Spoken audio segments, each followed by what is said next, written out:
Hello everybody, RealWatchReview.com. Today we're going to be going over the Oakley D1 digital watch, which unfortunately you can't get anymore, but has a bit of, it's turned into a bit of a collector's item because of the fact that it was one of the first Oakley watches, and especially in the Oakley community of people that collect all the old Oakley sunglasses and different items that they came out with.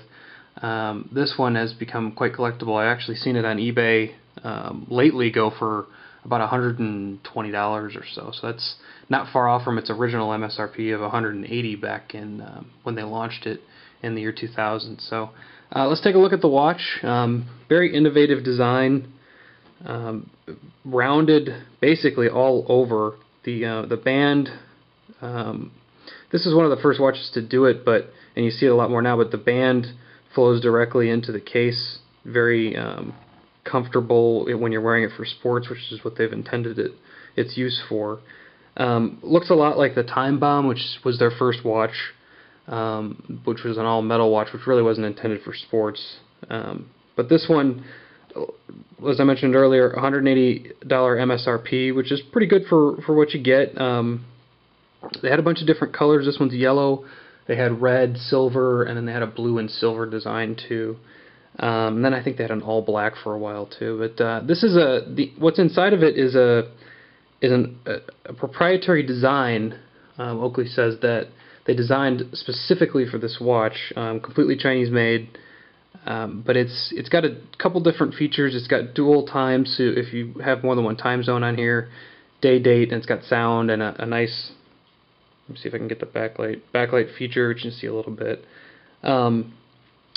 Depending on which watch you get, you bought, some of them had reverse design. This one was black with a reversed out numbers.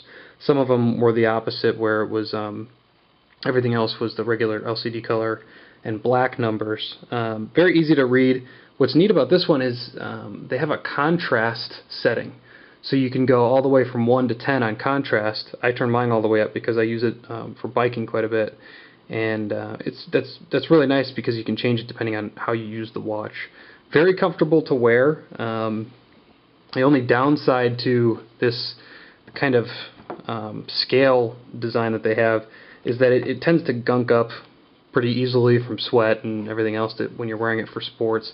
But it is comfortable. It doesn't bother or anything like that. It's got a pretty darn long band here, so you can use it for any type of sports or over or something, or even over the top of your gloves if you're mountain biking. The clasp, very nice, simple design, comfortable, won't dig into you. Once again, you see all over is just everything's rounded, so nothing digs in. I've gone through about 2 batteries in this. It tends to go through them pretty quick, so I recommend if you do have this or you're looking to purchase an old one, using, especially because it's a collector's item, using a Sanyo or a Panasonic or a Sony battery, so that way it can keep up with it. Also, you don't want it to leak on the internal since it's a one-of-a-kind design. But good. The overall durability of the watch, this has shined up a bit on me, but that's okay. On the front here, this is actually a paint, so you can see, close up here, you can see that I've actually chipped it in a few areas, which is a bit of a bummer.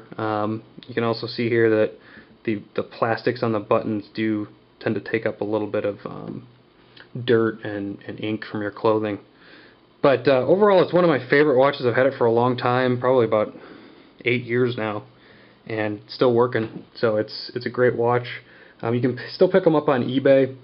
Like I said, I've seen a couple of them lately, and but that's the Oakley D1. I'll do a full review online, and a little bit different review because you can't get this one. You can't buy it anymore, but you can find it on eBay. So thanks.